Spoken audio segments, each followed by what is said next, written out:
നല്ല വീടുകളും കൊട്ടാര സദൃശമായ വീടുകളും സുന്ദരമായ ജീവിതത്തിന്റെ അനുഗ്രഹങ്ങളും ചില ആളുകളെ സമ്പന്നനാക്കിയടാരാ.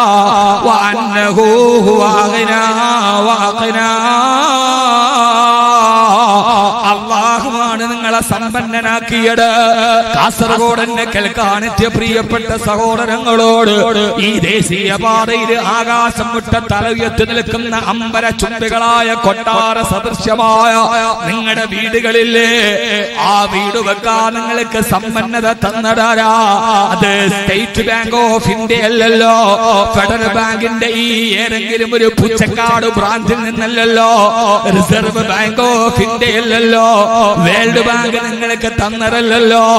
ഇതാരുടെ ഖജനാവെന്നറിയോ? വലില്ലാഹി ഖസായിനുസ് സമാവാതി വൽ അർദ്. ആകാശഭൂമികളെക്കാൾ വിശാലമായ പടച്ചതമ്പുരാന്റെ ഖജനാവിൽ നിന്ന് അല്ലാഹുവല്ലയോ നിങ്ങൾക്ക് സമ്പന്നതയെ വാരിക്കോരി തന്നത്. അവനാണ് നിങ്ങൾക്ക് സമ്പന്നത നൽകിയത്. മാത്രമല്ല മറ്റൊരാളെ ദാരിദ്ര്യം കൊടുത്തതാരാ? അതൊക്കെ അല്ലാഹുവിന്റെ തീരുമാനമാ. ഒരാളെ സമ്പന്നനാക്കുന്നതും ഒരാളെ ദരിദ്രനാക്കുന്നതും പടച്ച റബ്ബല്ലേ. അതുകൊണ്ടല്ലേ കവി പറഞ്ഞത്, കണ്ട് കണ്ടെന്നിരിക്കും ജനത്തിനെ കണ്ടില്ലെന്ന് നടിക്കുന്നതും മാളിക മുകളേറിയ മണ്ണന്റെ തോളിൽ മാറാപ്പ് കേറ്റുന്നതും ഭവാൻ എന്ന് കവി പറഞ്ഞതുപോലെ ഇന്നത്തെ കോടീശ്വരനെ നാളത്തെ ദരിദ്രനാക്കുന്നതും ഇന്നത്തെ ദരിദ്രനെ നാളത്തെ കോടീശ്വരനാക്കുന്നതും അതെല്ലാം പടച്ചറപ്പിന്റെ തീരുമാനമാണ്. ഒരാൾക്ക് അല്ലാഹു ദാരിദ്ര്യം കൊടുത്തെങ്കിൽ അത് അവന്റെ കുറ്റം കൊണ്ടല്ല, അതവന്റെ കുറവ് കൊണ്ടല്ല, അതവന്റെ പരിമിതി കൊണ്ടല്ല, അതവന്റെ ഏതെങ്കിലും ഒരു അടിസ്ഥാനപരമായ അവകാശ നിഷേധങ്ങളല്ല.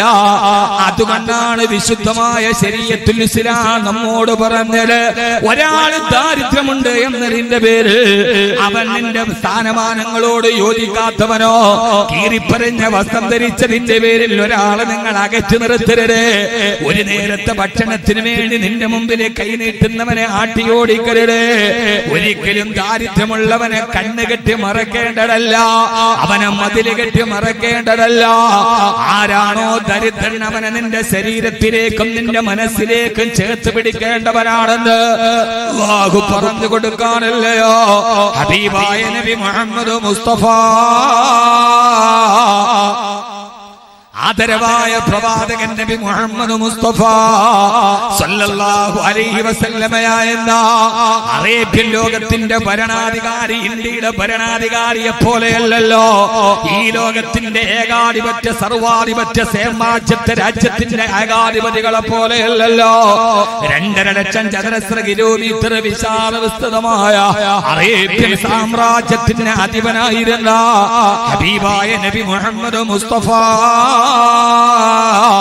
സല്ലല്ലാഹു അലൈഹി വസല്ലമയുടെ അടുക്കലേക്ക് ആ കാലഘട്ടത്തിൽ ഇസ്ലാമിന്റെ തുടർ കാലഘട്ടത്തിൽ മക്കയിലെ ഏറ്റവും വലിയ സമ്പന്നരായിരുന്ന വരേണ്യവർഗത്തിന്റെ ഉടമകളായിരുന്ന അബൂജഹലും ഉത്ബത്തും ശൈബത്തും കൂടി വന്നിട്ട് പറഞ്ഞുവല്ലോ, മുഹമ്മദേ നിങ്ങളിനെ ഞങ്ങളത് ഇസ്ലാമിലേക്ക് ക്ഷണിച്ചാൽ ഞങ്ങൾക്ക് വരണമെന്ന് ആഗ്രഹമുണ്ട്. പക്ഷേ നിങ്ങൾക്ക് വരാതിരിക്കാനുള്ള തടസ്സമേടെന്നറിയോ? ചേരിപ്രദേശത്ത് താമസിക്കുന്ന പാവപ്പെട്ട ജനങ്ങളെ അധികാരികളുടെ കണ്ണിൽ നിന്നും മതില് കെട്ടി തിരിച്ച ഏകാധിപത്യത്തിന്റെ ഭരണാധികാരിയുടെ മുമ്പിൽ ലാളിത്യത്തിന്റെയും സ്നേഹത്തിന്റെയും വിട്ടുവീഴ്ചയുടെയും ഉദാരതയുടെയും സഹനമായ ഭാവത്തെ ലോകത്തോട് പഠിപ്പിച്ചു കൊടുത്ത ഹബീബായ നബി തങ്ങൾ എന്ന ഭരണാധികാരിയെ മദീനയിലേക്ക് നമുക്കൊന്ന് തിരിച്ചു പോകാം. ഉത്ബത്തും ശൈബത്തും അബൂജഹലും വന്നിട്ട് പറഞ്ഞു, മുഹമ്മദേ മുഹമ്മദേ മുഹമ്മദേ സല്ലല്ലാഹു അലൈഹി വസല്ലം ഞങ്ങൾക്ക് ഇസ്ലാം സ്വീകരിച്ചിട്ട് നിന്റെ അടുക്കൽ വരണമെന്ന് ആഗ്രഹമില്ലാഞ്ഞിട്ടല്ല. പക്ഷേ നിന്റെ കൂടെ സദാസമയത്ത് നടക്കുന്നത് ദളിതരായ അവർണരായ അടിച്ചമർത്തപ്പെടുന്ന ഞങ്ങളുടെ അടുക്കളയിൽ അടിമവേല ചെയ്യുന്ന ഞങ്ങളുടെ ഒട്ടകത്തിന്റെ ചാണകം ചുമക്കുന്ന കറുത്തവനായ ബിലാലിനെ പോലെ, സുഹൈബിനെ പോലെ, അമ്മാറിനെ പോലെ, ഹബ്ബാബിനെ പോലെ, ഹുബൈബിനെ പോലെയുള്ള പാവപ്പെട്ട ദളിതന്മാരല്ലേ, പാവപ്പെട്ട ദരിദ്ര നാരായണന്മാരല്ലേ ഞങ്ങളുടെ വീടുകളിൽ ഞങ്ങളുടെ ഒട്ടകത്തിന്റെ ചാണകം വാരുന്ന, ഞങ്ങളുടെ വീടുകളിൽ അടിച്ചമർത്തപ്പെട്ടിട്ട് അടുക്കളയിലെ അടിമവേല ചെയ്യുന്ന, ഞങ്ങളെ കണ്ടാൽ കിലോമീറ്ററോളം മാറി നിൽക്കുന്ന, ഒട്ടകത്തിന്റെ കൂടെ എരിത്തിരിൽ കിടന്നിറങ്ങുന്ന ഈ കറുത്തവരായ ദളിതന്മാരുടെ, ഈ ചേരി പ്രദേശത്ത് താമസിക്കുന്ന ദരിദ്രന്മാരുടെ ചാരത്ത് വന്നിരിക്കാൻ, അവരുടെ കൂടെ ഇരിപ്പിടം പങ്കിടാൻ ഞങ്ങൾക്ക് കഴിയില്ല മുഹമ്മദ്. ഞങ്ങള് സവർണരാണ് സല്ലല്ലാഹു അലൈഹി വസല്ലം, ഞങ്ങള് സവർണരാണ്, ഉന്നത കുലജാതരും, ഞങ്ങൾ കുടുംബ മഹിമയുള്ള ഗോത്രത്തലവന്മാരാണ് എന്നവര് പറയുമ്പോ നിന്റെ അടുത്ത് കിടക്കുന്ന ഈ കറുത്തവരായ ദരിദ്രരായ കണ്ണ് കെട്ടിയിട്ട് മാറ്റി നിർത്തേണ്ട ഈ പാവപ്പെട്ടവരെ, ദരിദ്രന്മാരെ അല്പനേരത്തേക്ക് നിങ്ങളുടെ അടുക്കൽ നിന്ന് മാറ്റി നിർത്തിയാൽ ഞങ്ങൾ ഇസ്ലാമിലേക്ക് വരാം നബിയേ മുഹമ്മദേ എന്ന് മക്കാ ഖുറൈശികളുടെ സമ്പന്ന വരേണ്യവർഗത്തിന്റെ മൂടമ്പികൾ മാടമ്പികൾ വന്ന്, ഫ്യൂഡറലിസത്തിന്റെ മാടമ്പികൾ വന്ന് വർത്തമാനം പറഞ്ഞപ്പോ, സഹോദര ഒരിക്കൽ കൂടി ഇന്ത്യ രാജ്യത്തിന്റെ ഭരണസിരാ കേന്ദ്രത്തില് ഹബീബായ നബി തങ്ങളുടെ രാജ്യഭരണത്തിന്റെ ഏറ്റവും വലിയ സമത്വത്തിന്റെ മുഖത്ത് നമുക്ക് പഠിപ്പിച്ചു കൊടുക്കാം. ഹബീബായ നബി സല്ലല്ലാഹു അലൈഹി വസല്ലമയുടെ മനസ്സിലൊരു ചിന്ത വന്നു അത്രേ, അല്ലാഹുവേ അല്ലാഹുവേ, ഇവര് പറയുന്നത് പോലെ ഒരു അല്പസമയത്തേക്ക് ബിലാലിനെയും സുഹൈബിനെയും അമ്മാറിനെയും ഖബ്ബാബിനെയും ഖുബൈബിനെയും റളിയല്ലാഹു തആല അൻഹും അജ്മഈൻ അവരെ ഒന്ന് തൽക്കാലത്തേക്ക് മാറ്റി നിർത്തിയാൽ ഇസ്ലാമിന്റെ ആരംഭകാലമല്ലേ, ഈ ഗോത്രത്തലവന്മാർ ഇസ്ലാമിലേക്ക് വന്നാൽ അവരുടെ അനുയായികളും പുറകെ വരുമല്ലോ. തുടക്ക കാലഘട്ടത്തിൽ ആരുമില്ലാതെ അറേബ്യയിൽ ഒറ്റക്ക് നിൽക്കുന്ന എനിക്കൊരു കരുത്താകുമല്ലോ, അല്ലാഹുവിന്റെ പരിശുദ്ധ ദീനും മക്ക മുഴുവനും പ്രചരിക്കുവാൻ ഇത് കാരണമാകുമല്ലോ എന്ന് കരുതിയിട്ട് ഹബീബായ നബി തങ്ങളുടെ മനസ്സിലൊരു ചിന്ത വന്നപ്പോ ഒരല്പനേരത്തേക്ക് അവരെ ഒന്ന് മാറ്റി നിർത്തിയാലോ, സ്വന്തത്തിന് വേണ്ടിയല്ല, സ്വത്വത്തിന് വേണ്ടിയല്ല, വൈയക്തികത്തിന് വേണ്ടിയല്ല, അല്ലാഹുവിന്റെ ദീനിനത് ഹിതകരമാകുമല്ലോ എന്ന് കരുതി ഹബീബായ നബി സല്ലല്ലാഹു അലൈഹി വസല്ലം അങ്ങനെ ചിന്തിച്ചപ്പോ ആ സമയത്താണ് ഹബീബായ മുത്തുനബിയുടെ വീടിന്റെ വാതിൽക്കലൊരു ശബ്ദം കേട്ടത്, അസ്സലാത്തു വസ്സലാമു അലൈക യാ റസൂലല്ലാഹ്. ഹബീബായ നബി തങ്ങളുടെ ചർച്ച നടക്കുന്ന കുടിലിന്റെ വാതിലൊരു ശബ്ദം കേട്ടു. നോക്കിയപ്പോൾ ആരെന്നറിയോ, രണ്ട് കണ്ണുകൾക്ക് കാഴ്ച നഷ്ടപ്പെട്ടു പോയ ദളിതനായ പാവപ്പെട്ടവനായ ദരിദ്രനായ മക്കാ ഖുറൈശികളുടെ അടിമവേല ചെയ്യുന്ന അബ്ദുല്ലാഹ് ഇബ്നു ഉമ്മു മക്തൂം റളിയല്ലാഹു തആല അൻഹു. ആ സലാം കേട്ടപ്പോ ഹബീബായ നബി സല്ലല്ലാഹു അലൈഹി വസല്ലമ അബൂജഹലും ഉത്ബത്തും അടക്കം ഇരിക്കുന്ന ആളുകൾ ആരെയാണോ ആട്ടിയോടിക്കണമെന്ന് ആവശ്യപ്പെട്ടത് അതേ അബ്ദുല്ലാഹ് ഇബ്നു ഉമ്മു മക്തൂം റളിയല്ലാഹു അൻഹു വാതിൽക്കൽ വന്ന് സലാം പറഞ്ഞപ്പോ, സഹോദരാ സഹോദരി, വിശുദ്ധ ഖുർആന്റെ ഏറ്റവും ജാജ്വലമായ ഒരു സൂറത്തിന്റെ അവതരണ പശ്ചാത്തലമാണിത്. ഹബീബായ നബി തങ്ങൾ അബ്ദുല്ലാഹ് ഇബ്നു ഉമ്മു മക്തൂം അന്ധനാണ്, പാവപ്പെട്ടവനാണ്, ദളിതനാണ്, അധകൃതനാണ്, അവകാശം നിഷേധിക്കപ്പെട്ടവനാണ്. ഹബീബായ നബി സല്ലല്ലാഹു അലൈഹി വസല്ലമയുടെ മുഖമൊന്ന് ചുളിഞ്ഞു പോയത്രേ. എന്തിനാണ് ഇബ്നു ഉമ്മു മക്തൂം ഈ സമയത്ത് ഇവിടേക്ക് വന്നിട്ട്, ഈ സമയത്ത് വന്നാൽ ഇവരത് കണ്ടിട്ട് തിരിച്ചു പോവുകയില്ലേ എന്ന് പാവപ്പെട്ടവനായ ദരിദ്രനെ കണ്ടപ്പോ ഹബീബായ നബി തങ്ങൾ ആ അസഹനീയമായ അരോചകത്വം വെളിയിൽ കാണിച്ചില്ല. അല്ലാഹുവിന്റെ റസൂലിന്റെ മുഖമൊന്ന് മെല്ലെ ചുളിഞ്ഞു പോയി. അബ്ദുല്ലാഹ് ഇബ്നു ഉമ്മു മക്തൂം റളിയല്ലാഹു അൻഹു ചിന്തിക്കുകയാ, സാധാരണ വന്ന് താൻ വഴിയിൽ വന്നിട്ട് സലാം പറഞ്ഞാൽ ഹബീബായ മുത്തുനബി തങ്ങൾ ഉടനെ മടക്കാറുണ്ട്. എഴുന്നേറ്റ് വന്ന് വാതിലിൽ വന്ന് അവിടുത്തെ നിസാരത്തിന്റെ കരങ്ങൾ തന്റെ കയ്യിൽ പിടിച്ച് അന്ധനായ തന്നെ വിളിച്ചു കൊണ്ടുപോയി ഇരിപ്പിടത്തിന്റെ ചാരത്ത് കൊണ്ടുപോയി ഇരുത്താറുണ്ട്. പക്ഷേ ഇന്ന് ഹബീബായ നബി തങ്ങളുടെ മറുപടി വരുന്നില്ലല്ലോ. എന്തേ ഹബീബന്റെ അടുക്കലേക്ക് വരാത്തത്? എന്തേ എന്റെ തബീബ് എന്റെ ഹബീബ് എന്റെ കയ്യിൽ വന്ന് പിടിക്കാത്തത്? എന്തേ എന്റെ ഹബീബ് എന്റെ കൽബിന്റെ തബീബ് എന്റെ കയ്യിൽ വന്ന് പിടിച്ചിട്ട് എന്നെ ഇരിപ്പിടത്തിൽ കൊണ്ടുപോയി ഇരുത്താത്തത്? മഹാനായ അബ്ദുല്ലാഹ് ഇബ്നു ഉമ്മു മക്തൂം റളിയല്ലാഹു അൻഹുവിന്റെ ഹൃദയത്തിന് വേദനിച്ചപ്പോ ഹബീബായ നബി സല്ലല്ലാഹു അലൈഹി വസല്ലമ ദരിദ്രനെ കണ്ടപ്പോ ഒന്ന് മുഖം ചുളിച്ചതേയുള്ളൂ. മതിൽ കെട്ടി തിരിച്ചില്ല, കൺമറയത്തിൽ നിന്ന് മാറ്റി നിർത്തിയില്ല, ആരും കാണണ്ടെന്ന് പറഞ്ഞില്ല.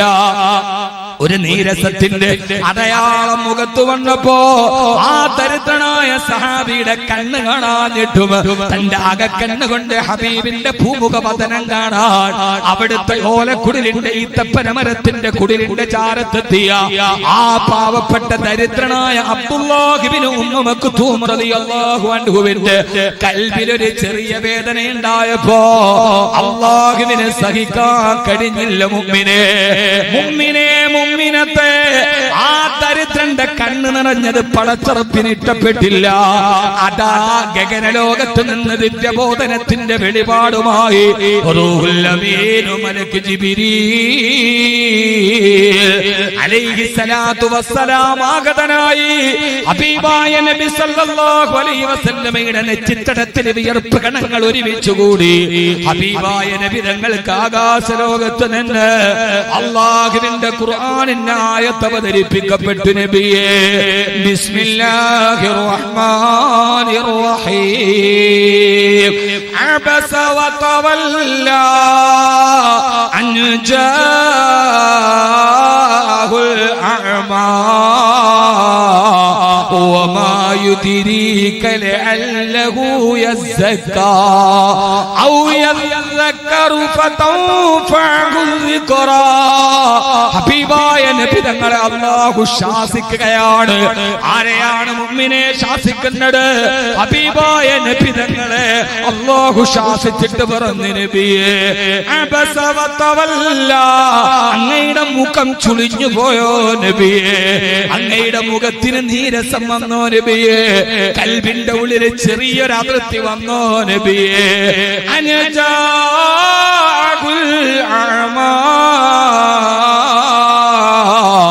ഒരന്ധനായ പാവപ്പെട്ടവനായ ദരിദ്രനായ എന്റെ അടിമയെ കണ്ടപ്പോ അങ്ങയുടെ മുഖം ചുളിഞ്ഞോ നബിയേ? വേണ്ട നബിയേ, വേണ്ട. അങ്ങയുടെ മുമ്പിലിരിക്കുന്ന അബൂജഹലിന്റെയും ഉത്തുബത്തിന്റെയും ശൈബത്തിന്റെയും അവരുടെ പണവും പ്രതാപവും കണ്ടിട്ട് അവർ ഇസ്ലാമിലേക്ക് വരുമെന്ന് കരുതി എനിക്ക് ഏറ്റവും ഇഷ്ടപ്പെട്ട ദരിദ്രനായ ഒരു അടിമയെ കണ്ടപ്പോ അങ്ങയുടെ മുഖം ചുളിഞ്ഞോ നബിയേ? കല്ലാ, വേണ്ട നബിയേ, വേണ്ട, വേണ്ട നബിയേ, വേണ്ട. ഇന്നഹു തദ്കിറാ, ഇതൊരു മുന്നറിയിപ്പാണ്. ഇനി ഇങ്ങനെ ആവർത്തിക്കല്ലേ തിരുദൂതരെ. സഹോദരാ, ആരെയാണ് ശാസിക്കുന്നത്? അല്ലാഹുവിന്റെ ഹബീബിനെ. ദരിദ്രന്മാര് പടച്ചറപ്പിന് ഇഷ്ടപ്പെട്ടവരാണ്, അവർ അല്ലാഹുവിലേക്ക് അടുത്തവനാണ്. അല്ലാഹു ശാസിച്ചതാർക്ക് വേണ്ടി എന്നറിയോ? അല്ലാഹുവിന്റെ ഹബീബിനെ. അല്ലാഹു ഈ ലോകം സൃഷ്ടിക്കാൻ കാരണഭൂതരായ, ഈ ലോകത്തിന്റെ പരാവെളിച്ചമായ, ഈ അഖില ലോക ബ്രഹ്മാണ്ഡ കടാകത്തിന്റെ അടിസ്ഥാന ആധാരശിലയായ, ലോകത്തിന്റെ വെളിച്ചത്തിന്റെ നിദാനമായ, സമത്വത്തിന്റെ പ്രതീകമായ റജബിന്റെ പുണ്യരാവല്ലേ, ഇതുപോലൊരു രാത്രിയിലെ സപ്തവാനങ്ങളും താണ്ടിക്കടന്ന അതിശീഘ്ര ദുദ്രഗമന വാഹനമായ ബുറാക്കില് കയറ്റി ആകാശലോകത്തിന് അനിർവചനീയമായ ആത്മീയതയുടെ ആനന്ദ തുന്തിരമായ കാഴ്ചകൾ കാണിച്ച് ആകാശലോകം മുഴുവനും കാണിച്ചു കൊടുത്ത അവിടുത്തെ ഹബീബല്ലയോ? ആ ഹബീബിനെയാണ് അല്ലാഹു വിളിച്ചിട്ട് പറഞ്ഞത്, വേണ്ട നബിയേ, ഈ അബൂജഹലിന്റെ അധികാരത്തെക്കാൾ, ഉത്തുബത്തിന്റെ സമ്പന്നതയേക്കാൾ, ശൈബത്തിന്റെ കുടുംബ മഹിമയേക്കാൾ അല്ലാഹുവിനിഷ്ടം ദരിദ്രനായ അന്ധനായ അബ്ദുല്ലാഹ് ഇബ്നു ഉമ്മു മക്തൂമിനെയാണ്.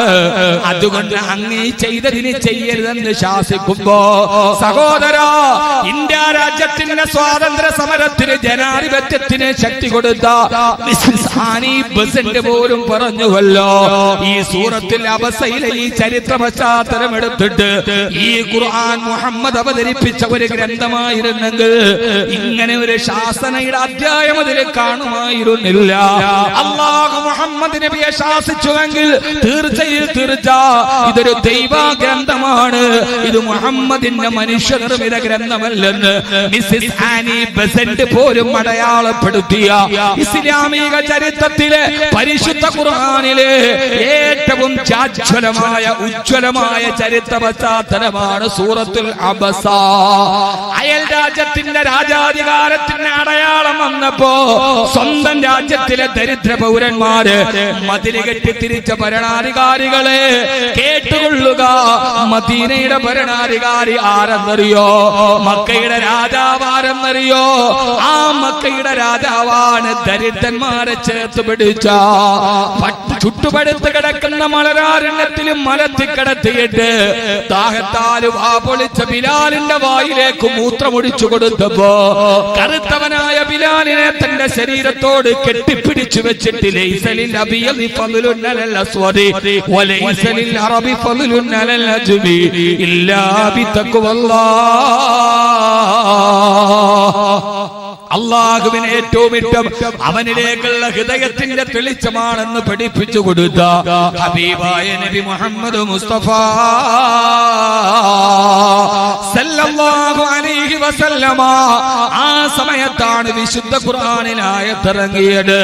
നബിയേ ബിസ്മില്ലാഹിർ റഹ്മാനിർ റഹീം വലാ തത്റുദിൽ ലദീന യദ്ഊന റബ്ബഹും ബിൽ ഗദാതി والعشي يريدون وجها ولا تعد عيناك عنهم تريد زينة الحياة الدنيا ولا تطع من أغفلنا قلبه عن ذكرنا واتبع هواه وكان أمره فرطا. ഓ നബിയേ, രാപ്പകലുകളുടെ വ്യത്യാസങ്ങളില്ലാതെ അല്ലാഹുവിന്റെ സ്മരണയിൽ കഴിഞ്ഞുകൂടുന്ന പാവങ്ങളെ അങ്ങാട്ടി ഓടിക്കണ്ട നബിയേ. ആ പാവങ്ങൾ അല്ലാഹുവിനെ ഏറ്റവും ഇഷ്ടപ്പെട്ടവരാണെന്ന് ഹബീബായ നബി മുഹമ്മദ് മുസ്തഫ. അള്ളാഹുവിനെ ഏറ്റവും ഇഷ്ടപ്പെട്ടവരാ. സഹോദരാ, അതുകൊണ്ട് എന്റെ വിഷയത്തിലോട്ട് കിടക്കട്ടെ. പാവങ്ങളെ ആട്ടിയോടിക്കാനുള്ളതല്ല. ഒരു ദിവസം കൂടി ഞാൻ ഒരിക്കൽ കൂടി പറയട്ടെ, ഇന്ത്യയുടെ ഭരണാധികാരി പാവപ്പെട്ടവന്മാരെ മതില് കെട്ടിയിട്ടാണ് തിരിച്ചതെങ്കിൽ അതേപോലെ നമ്മളും അവരെ വിമർശിക്കുമ്പോ മനസാക്ഷിയോട് ചോദിക്കട്ടെ, പലപ്പോഴും നമ്മളും അങ്ങനെ മനസ്സിൽ മതില് കെട്ടി തിരിച്ചിട്ടില്ലേ? പാവപ്പെട്ടവരെ അകറ്റി നിർത്തിയിട്ടില്ലേ? നമ്മള് ദരിദ്രന്മാരെ നമ്മുടെ മനസ്സിന്റെ ഉള്ളിൽ ഭിത്തി കെട്ടി തിരിച്ചിട്ടില്ലേ? നമ്മുടെ വീട്ടിലെ ആഡംബര കല്യാണത്തിന് തൊട്ടടുത്ത വീട്ടിലെ പാവപ്പെട്ടവനെ ക്ഷണിക്കാറുണ്ടോ? നമ്മുടെ പ്രധാനപ്പെട്ട സദസ്സുകളിൽ പാവപ്പെട്ടവനായ ആളുകളെ നമ്മൾ വിളിക്കാറുണ്ടോ? മൈലാഞ്ചി കല്യാണവും മഞ്ഞ കല്യാണവും പറഞ്ഞ് പണത്തിന്റെ തിമിർപ്പിലാടി തിമിർക്കുമ്പോ ആ സമയത്ത് എത്രയെത്ര പാവപ്പെട്ടവര് പൊട്ടിക്കരഞ്ഞിട്ട് നമ്മുടെ അയൽപക്കത്തുണ്ട്. മുഅ്മിനേ, നമ്മുടെ പെൺമക്കളെ കെട്ടിച്ചു വിടാൻ ഞാൻ എന്റെയും നിങ്ങളുടെയും മനസാക്ഷിയോട് ചോദിക്കട്ടെ. ഭരണാധികാരികൾ അഹമ്മദാബാദിലെ തെരുവിലാണ് ഭിത്തി കെട്ടിയിടെങ്കിൽ നമ്മൾ നമ്മുടെ മനസ്സിന്റെ ഉള്ളിൽ ആരും കാണാത്തതിനെ ഭിത്തി കെട്ടിയിട്ടില്ലേ? നമ്മുടെ പെൺമക്കള് കൈ നിറച്ചിട്ട് സ്വർണ്ണാഭരണമിട്ട് കാതിലും കരുത്തില് സ്വർണ്ണമിട്ട് ലക്ഷങ്ങള് പൊടി പൊടിച്ച് കല്യാണം നടത്തി ആ സമയത്ത് വിദേശ നിർമ്മിത കാറിലോ ആഡംബര വാഹനത്തിലേക്ക് നമ്മുടെ പെൺമക്കള് പുതിയാപ്പയുടെ കൈ പിടിച്ചിട്ട് കയറുമ്പോ തൊട്ടടുത്ത നമ്മുടെ മതിലിന്റെ പുറത്ത് 30 വയസ്സായിട്ടും കല്യാണത്തിന് ഭാഗ്യമില്ലാതെ സ്ത്രീധനം എന്ന ദുരാധാരത്തിന്റെ പേരിൽ ജീവിതത്തിന്റെ സൗഭാഗ്യം നഷ്ടപ്പെട്ടു പോയ സ്വന്തം മകളെ കെട്ടിച്ചയക്കാൻ വേണ്ടി വെള്ളിയാഴ്ച പള്ളിക്കോലാകളിൽ തുണി വിരിക്കുന്ന പാവപ്പെട്ട പിതാവിന്റെ മകള് ഒരു തരി സ്വർണം പോലും തന്റെ കാതിലില്ലാതെ തൊട്ടടുത്ത മുതലാളിയുടെ മകളെ കൈ കൈ നിറച്ച് സ്വർണ്ണ വളയിട്ട് കാല് നിറച്ചും കാത് നിറച്ചും സ്വർണ്ണമിട്ടിട്ട് ബെൻസുകാരില് പുതിയ ആപ്പിളയുടെ കൈ പിടിച്ച് കയറുമ്പോ ചെറുപ്പക്കാര് ചുറ്റും നിന്നിട്ട് ആഴത്തുള്ളി നൃത്തം ചെയ്യുമ്പോ 30 വയസ്സായിട്ടും തന്റെ കാതിലൊരു തരി സ്വർണ്ണമില്ലാതെ ആ കാഴ്ച തന്റെ ഓല കൊണ്ട് മറച്ച വീടിന്റെ ഓലക്കാതുകൾക്കിടയിലൂടെ നോക്കിയിട്ട് നെടുവേർപ്പെടുന്ന 100 കണക്കിന് പെൺകുട്ടികൾ നമ്മുടെ ചുറ്റുപാടിലില്ലേ? അവരെയൊക്കെ നമ്മൾ വേലി കെട്ടി തിരിച്ചവരല്ലേ? വേണ്ട സഹോദരാ, വേണ്ട.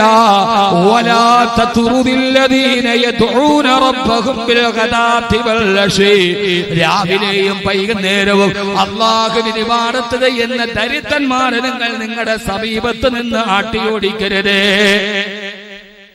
എന്ന് അല്ലാഹുവിന്റെ വിശുദ്ധ ഖുർആൻ.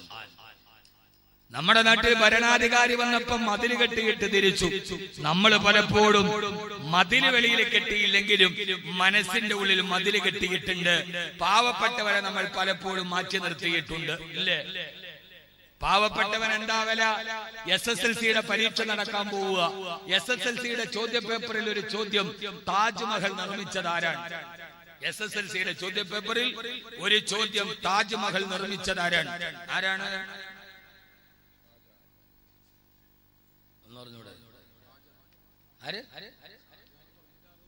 ഷാജഹാൻ. ആരാ താജ്മഹൽ നിർമ്മിച്ചതാരാ?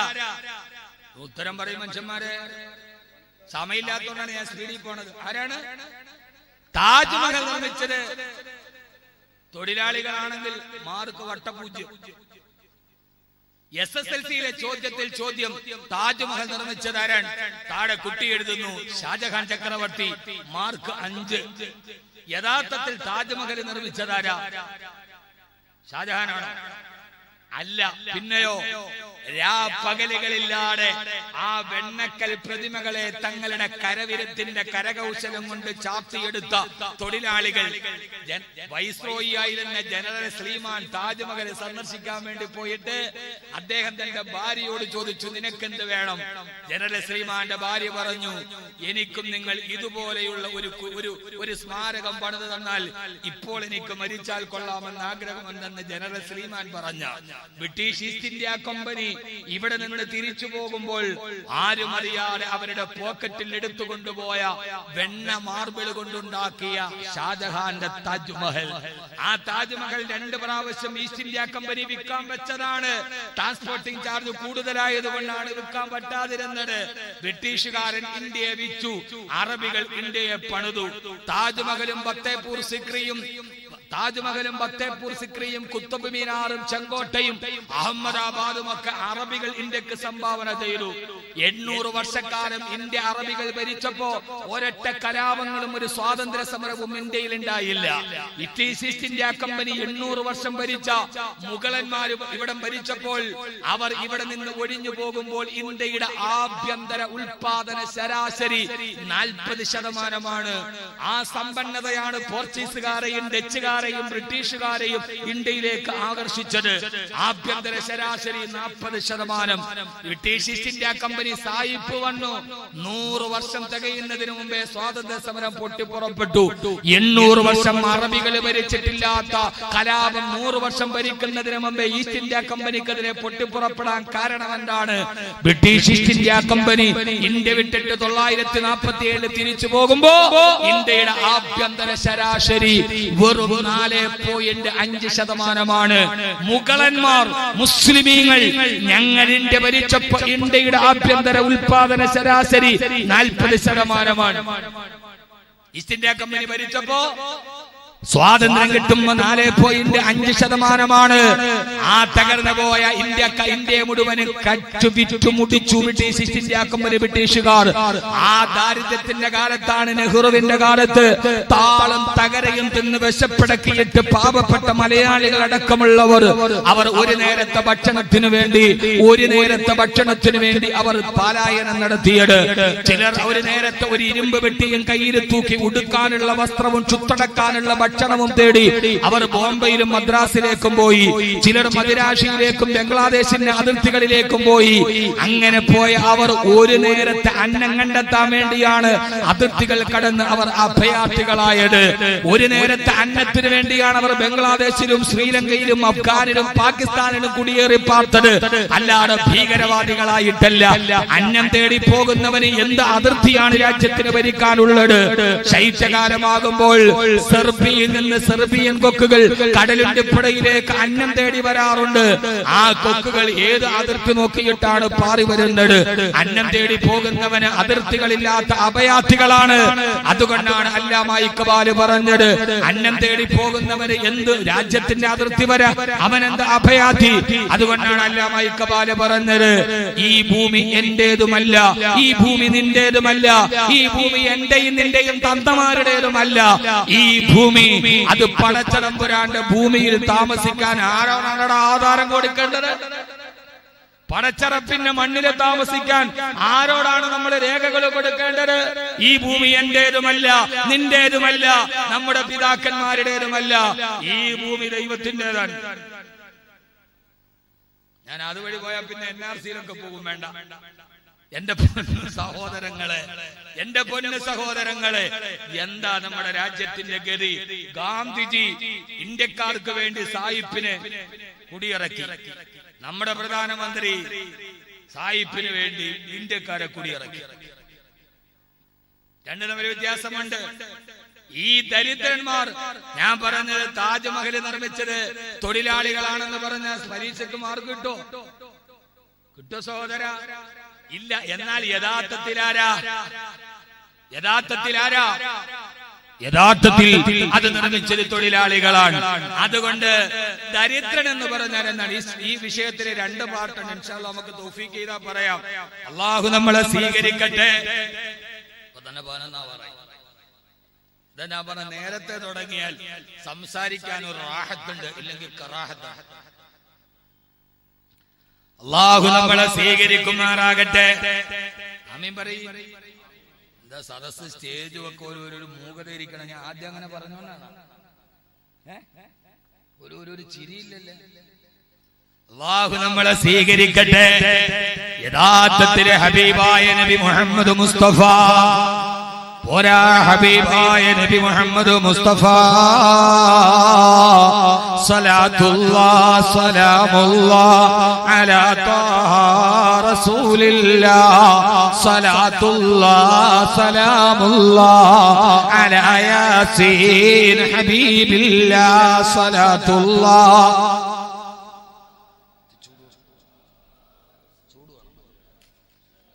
എന്താ സലാത്ത് ചൊല്ലാത്ത? നിങ്ങൾ എന്താ മുഅ്മിനീങ്ങളെ, എന്റെ പൊന്നു മനുഷ്യന്മാരെ, നിങ്ങൾ എന്താ സലാത്ത് ചൊല്ലാത്ത? ഇങ്ങനെ സലാത്ത് ചൊല്ല? പൂച്ചക്കാടെന്ന് പേരേ പാടുള്ളൂ. പൂച്ചയെ പോലെ ഇങ്ങനെ പതുങ്ങാൻ പാടില്ല. പുലിയെ പോലെ കുതിച്ചു ചാടും. പൂച്ചക്കാടെന്ന് പേരിൽ അങ്ങനെ ഇരിക്കട്ടെ, പക്ഷെ പൂച്ചയെ പോലെ ഇങ്ങനെ പതുങ്ങിക്കിടന്ന ഒരു ഉസിരുണ്ടാവില്ല. പുലിയെ പോലെ ഉസിര് വേണം. ഉറക്കെ തവസ്സൽനാ ബിസ്മില്ലാഹ് വബിൽ ഹാദി റസൂലില്ലാഹ് വകുല്ലി മുജാഹിദിൻ ലില്ലാഹ് ബിഅഹ്ലിൽ ബദീർ യാ അല്ലാഹ് സ്വലാത്തുല്ലാഹ്.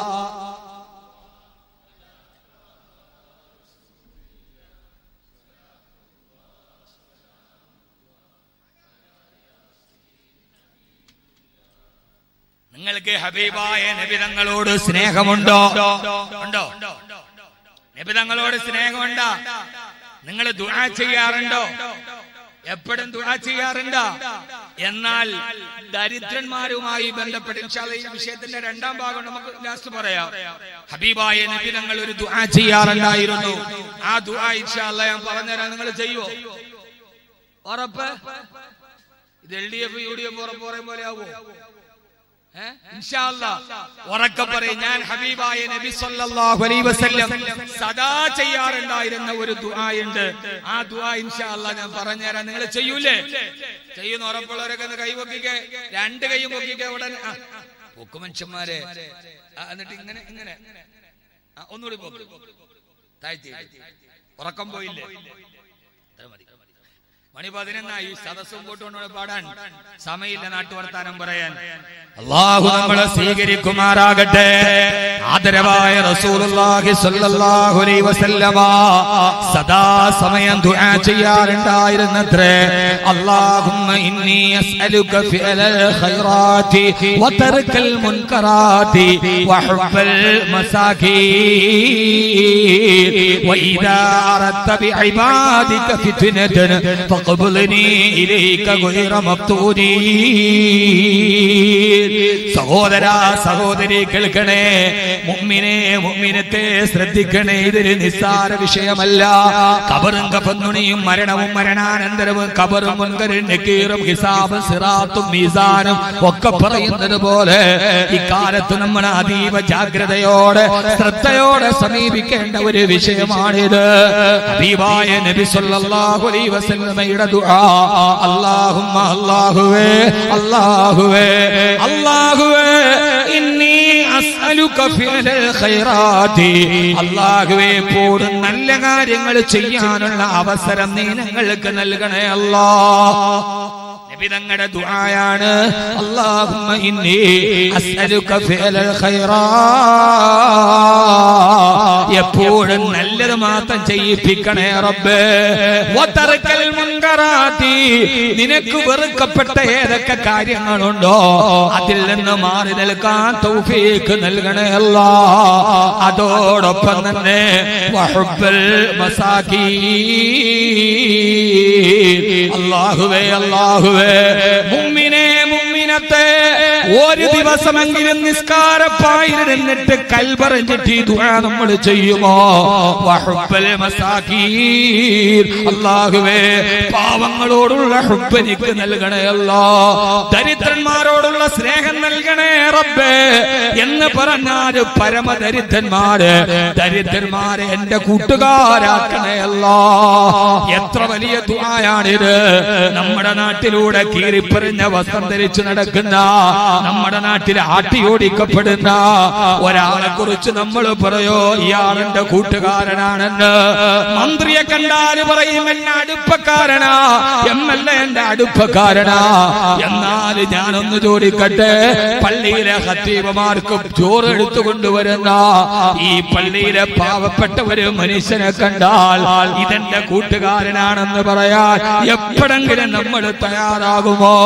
പക്ഷേ ഹബീബായ നബി തങ്ങളെപ്പോഴും പറയുമായിരുന്നത്രേ, അല്ലാഹുവേ അല്ലാഹുവേ വഹുബ്ബൽ മസാകീൻ,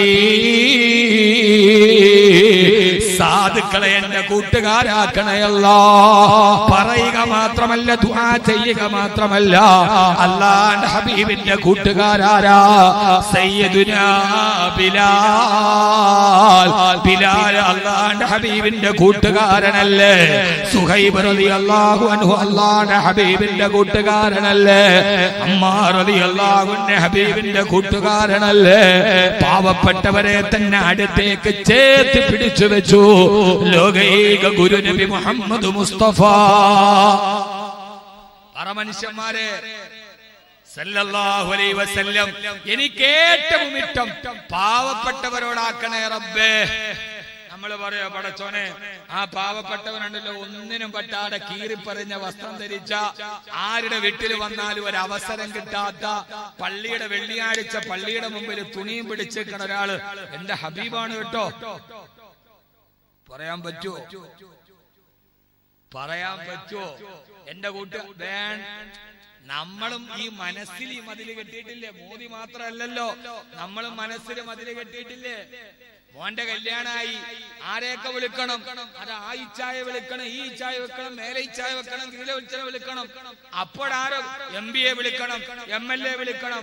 പട്ടിയാലി നിക്കാഹ് മമ്മൂട്ടിയുടെ സാന്നിധ്യത്തിൽ തന്നെ നടത്തണം. ലിസ്റ്റ് ഇട്ടു. അപ്പോഴാരോ പറഞ്ഞു പള്ളിയിലെ ഖത്തീബിച്ച. അതിപ്പോ ലാസ്റ്റ് നമുക്ക് എപ്പോഴേലും വിളിക്കാം. പള്ളിയിലെ മുയിലിയാരിച്ച, പള്ളിയിലെ മുക്രിച്ച, അതിപ്പോ എപ്പ വിളിച്ചാലും വരൂല്ലോ. അവര് നമ്മുടെ ശമ്പളം മേടിച്ചിട്ട് നമ്മുടെ പള്ളിയിലെ ജോലി ചെയ്യണല്ലേ. അതിപ്പോ ഞായറാഴ്ചയാണ് കല്യാണമെങ്കിൽ വെള്ളിയാഴ്ച ജുമ നിസ്കരിച്ചിട്ട് അവരോട് പറഞ്ഞാലും മതി എന്ന് പലപ്പോഴും മതില് കെട്ടാറില്ലേ നമ്മൾ? വേണ്ട. പള്ളിയിലെ ഖത്തീബിന് ചോറ് വാങ്ങിച്ചോണ്ട് വരണ ഒരു പാവം നാടൻ കാക്ക ഉണ്ടാവൂലോ? ഇവിടെ ഇല്ല, അത് ഇവിടെ ഇല്ല. സുഖമില്ലാതെ കിടക്കാൻ അള്ളാഹു ശിഫ കൊടുക്കട്ടെ, അള്ളാഹു ശിഫ കൊടുക്കട്ടെ. എത്ര പേര് പോയി ആ മനുഷ്യനെ കണ്ടു? വീട്ടില് സുഖമില്ലാതെ കിടന്നിട്ട് ഹോസ്പിറ്റലില് എത്ര പേര് പോയി കണ്ടു? വമൻ ആദ മിൻകും മരീള. എന്നാ നമ്മുടെ നാട്ടിലെ പ്രധാനി ഹോസ്പിറ്റലിലേക്ക് കടന്നാ നമ്മൾ പോയി കാണൂലേ? നമ്മൾ വിചാരിക്കും കണ്ടില്ലെങ്കിൽ അദ്ദേഹം എന്ത് വിചാരിക്കും? കളക്ടറുടെ അമ്മ മരിച്ചു, ആളുകളെല്ലാം കൂടി മയ്യത്ത് കാണാൻ പോയി. ഓടിപ്പോണതിന്റെ ഇടയിൽ ആരോ പറഞ്ഞു എവിടെ പോണോ? കളക്ടറുടെ അമ്മ മരിച്ചു, കാണാൻ പോവാൻ. അപ്പൊ ആരോ പറഞ്ഞു കളക്ടറുടെ അമ്മയല്ല മരിച്ചത്, കളക്ടറാണ് മരിച്ചത്. അപ്പൊ പിന്നെ എല്ലാരും തിരിച്ചുപോയി. അമ്മ മരിച്ചിട്ട് കാണാൻ പോയില്ലെങ്കിൽ കളക്ടർ എന്ത് വിചാരിക്കും? ഇപ്പൊ കളക്ടറാ മരിച്ചെങ്കിൽ പിന്നെ ആരെ കാണാനാ പോണത്? കളക്ടറെ അമ്മ മരിച്ചിട്ട് കാണാൻ പോയില്ലെങ്കിൽ കളക്ടർ പിന്നെ പോയാൽ സ്വീകരിക്കോ? എന്റെ പൊന്നു മനുഷ്യന്മാരെ, ഒരു കല്യാണത്തിന് എത്ര പേര് അദ്ദേഹത്തെ വിളിക്കാറുണ്ട്? ഏറ്റവും അവസാനം ഓർമ്മ വന്നാല് വെള്ളിയാഴ്ച കഴിഞ്ഞ് ഇറങ്ങുമ്പോ ഒന്ന് വിളിക്കും. ഞാനീ പറയണേല് നിങ്ങൾക്ക് എന്തെങ്കിലും സങ്കടം തോന്നണുണ്ടോ? ഉണ്ടോ? എന്നാ നമ്മളെ രണ്ടുപേര് ഈമാനുള്ളവരാണ്. അല്ലാഹു നമ്മളെ അങ്ങനെ ആക്കട്ടെ. നമ്മളൊരു കാര്യം പറയുമ്പോ അക്കാര്യത്തിൽ നമുക്ക് ഒരു വിഷമവും തോന്നരുത്. പടച്ചോനെ, അള്ളാഹ് ഇഷ്ടപ്പെട്ട കാര്യമാണെങ്കിൽ ഞാനത് ചെയ്യും റബ്ബേ, അള്ളാഹ് ഇഷ്ടപ്പെടാത്തതാണോ ഞാനത് മാറ്റും റബ്ബേ, അത്ര ഓർത്താ മതി. അല്ലാതെ ഞാൻ നിങ്ങളെ വിമർശിക്കാൻ വന്ന ഒരാളോ നിങ്ങളെ കുറ്റം പറയാൻ പറഞ്ഞ ഒരാളും അല്ല. എന്റെ ഒരു ശൈലിയിൽ അങ്ങ് പറയുന്നു എന്ന് മാത്രമേ ഉള്ളൂ. അള്ളാഹു നമ്മളെ സ്വീകരിക്കട്ടെ. അപ്പൊ പള്ളിയിൽ ചോറെടുക്കണ ഒരാൾ, പള്ളിയിലെ ഇമാമിന് ചോറ് കൊണ്ടുവരുന്ന ഒരാളുണ്ടാവും. ഒരു വലിയ പാത്രത്തിൽ, ട്രെയിനിന് ഇത്രയും പോകുന്നുണ്ടാവില്ല, അത്രയും വലിയൊരു പാത്രത്തിൽ പറഞ്ഞ ആളുണ്ടാവും. നമ്മൾ അവരെ മാറ്റി നിർത്താറുണ്ടോ? എങ്കിൽ അള്ളാഹുവിൽ നിന്ന് നമ്മൾ അകന്നു പോയവരാണ്. അള്ളാഹു നമ്മളെ കാത്തിരക്ഷിക്കട്ടെ. വളരെ പ്രധാനപ്പെട്ട കുറെ കാര്യങ്ങൾ പറയാറുണ്ട്. നമ്മൾ പറയും ഒരു പാവപ്പെട്ട തൊഴിലാളിയെ കാണുമ്പോ യഥാർത്ഥത്തിൽ ഇയാൾ എന്റെ സുഹൃത്താണെന്ന് പറയാറുണ്ട്. അള്ളാഹു നമ്മളെ കാത്തിരക്ഷിക്കുമാറാകട്ടെ. ആമീൻ പറയും മനുഷ്യന്മാരെ. അള്ളാഹു നമ്മളെ കാത്തിരക്ഷിക്കുമാറാകട്ടെ. യഥാർത്ഥത്തിൽ ദരിദ്രന്മാരാരാ? ആ ദരിദ്രന്മാര് അള്ളാഹുവിന്റെ അടുക്കൽ ഏറ്റവും അടുപ്പമുള്ളവരാ. സഹോദരാ, സഹോദരി, ആ ദരിദ്രന്മാരെ നിങ്ങൾ ആട്ടിയോടിക്കരുത്. നമ്മുടെ വീട്ടിലൊരാള് ഒരു നേരത്തെ അന്നത്തിന് വന്നാൽ ഹബീബായ നബി സല്ലല്ലാഹു അലൈഹി വസല്ലമ പറയാ, നാളെ പരലോകത്ത് ചെല്ലുമ്പോ അല്ലാഹു സുബ്ഹാനഹു വ തആല ഓരോരുത്തരോട് ചോദിക്കുവത്രേ, ഞാൻ നിന്റെ മുമ്പിൽ വിശന്നിട്ട് വന്നുവല്ലോ, എന്തേ നീ എനിക്ക് ഭക്ഷണം തരാതിരുന്നത്? ചോദിക്കും അല്ലാഹുവേ, നീ എന്റെ മുമ്പിൽ ഭക്ഷണത്തിന് വരികയോ? ലോകത്തുള്ള കോടാനുകോടികൾക്ക് ഭക്ഷണം കൊടുക്കുന്ന റാസിക്ക് നീയല്ല റബ്ബേ, നിനക്കെന്തിനാണ് ഭക്ഷണം ആവശ്യം? നീ എന്റെ വീട്ടിൽ ഭക്ഷണത്തിന് വന്നെങ്കിൽ എല്ലാം നിനക്ക് തരുമായിരുന്നല്ലോ റബ്ബേ, എന്താണ് നീ പറയുന്നതെന്ന് ചോദിക്കുമ്പോ അല്ലാഹു പറയും, നിന്റെ വീട്ടുമുറ്റത്ത് എത്ര പേര് നേരത്തെ ഭക്ഷണത്തിന് കൈനീട്ടി വന്നു, അവരെയൊക്കെ നീ ആട്ടിയോടിച്ചില്ലേ? ആ വന്നവരെ ഞാൻ പറഞ്ഞു വിട്ടവരാണ്, നീ എന്നെ ആട്ടിയോടിച്ചതിന് തുല്യമാണ് എന്ന് അല്ലാഹു മറുപടി പറയുമെന്ന് നബി മുഹമ്മദ് മുസ്തഫ. പ്രത്യേകിച്ച് എന്റെ സഹോദരിമാരോട് ഓർമ്മിപ്പിക്കുകയാ, എപ്പോഴും സദാസമയവും വീട്ടിലുള്ളവര് നിങ്ങളല്ലേ. ഒരാള് മുമ്പിൽ വന്നാൽ, ഒരു സഹായം ചോദിച്ചു വന്നാൽ, ഒരൽപ്പം ഭക്ഷണം ചോദിച്ചു വന്നാൽ, മകളെ കെട്ടിക്കാൻ ചോദിച്ചു വന്നാൽ അവരെ ആട്ടിയോടിക്കരുത്. ഉള്ളതനുസരിച്ചിട്ട് അവർക്ക് സദക്ക കൊടുക്കണേ. ആ സമയത്ത് ബാക്കവി പറഞ്ഞ ഈ വാക്കോർക്കണേ, ഈ വന്നത് ഈ പാവപ്പെട്ടവനല്ല, ഇത് പടച്ച തമ്പുരാൻ പറഞ്ഞു വിട്ടതാണ്. ഇവരെ ആട്ടിയോടിച്ചാൽ നാളെ അല്ലാഹുവിന്റെ മുമ്പിൽ ചോദ്യം ചെയ്യപ്പെടുമെന്നുള്ള ബോധം വേണേ. ഇനി കൊടുക്കാൻ ഒന്നും നിന്റെ കയ്യിലില്ലെങ്കിൽ ഖൗലും മഅറൂഫിൻ സദഖൈറും മിൻ സദഖ, ഒരു നല്ല വാക്ക് പറഞ്ഞിട്ട് സഹോദരാ ഇപ്പൊ എന്റെ കയ്യിലില്ല, പിന്നെ നിങ്ങൾ വന്നാൽ ഞാൻ തരാമെന്ന് ഒരു നല്ല വാക്ക് പറഞ്ഞു വിട്ടാൽ അതൊരു സദക്കയേക്കാൾ പ്രതിഫലമുള്ളതാണെന്ന്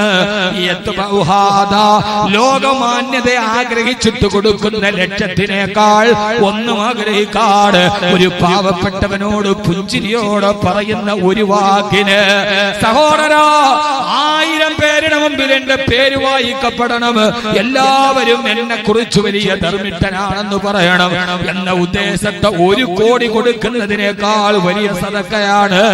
ഒന്നുമില്ലാത്ത ഒരുത്തന്റെ മുമ്പിൽ ഒരു പാവപ്പെട്ടവൻ വരുമ്പോ നല്ല പുഞ്ചിരിയോടെ അവനെ ചേർത്ത് പിടിച്ചിട്ട് സഹോദരാ എന്റെ കയ്യിൽ ഇപ്പൊ ഒന്നുമില്ല, ഇൻഷാ അല്ലാഹ് ഇനി ഒരിക്കൽ കാണുമ്പോ ഞാൻ എന്തെങ്കിലും തരാം, അല്ലാഹു നിന്നെ സഹായിക്കട്ടെ എന്ന് ഒരാൾ പറഞ്ഞാൽ അതിനാണ് ഏറ്റവും പ്രതിഫലമെന്ന് ഹബീബായ നബി മുഹമ്മദ് മുസ്തഫ സല്ലല്ലാഹു അലൈഹി വസല്ലമ. അല്ലാഹു നമ്മളെ അക്കൂട്ടത്തിൽ പെടുത്തട്ടെ.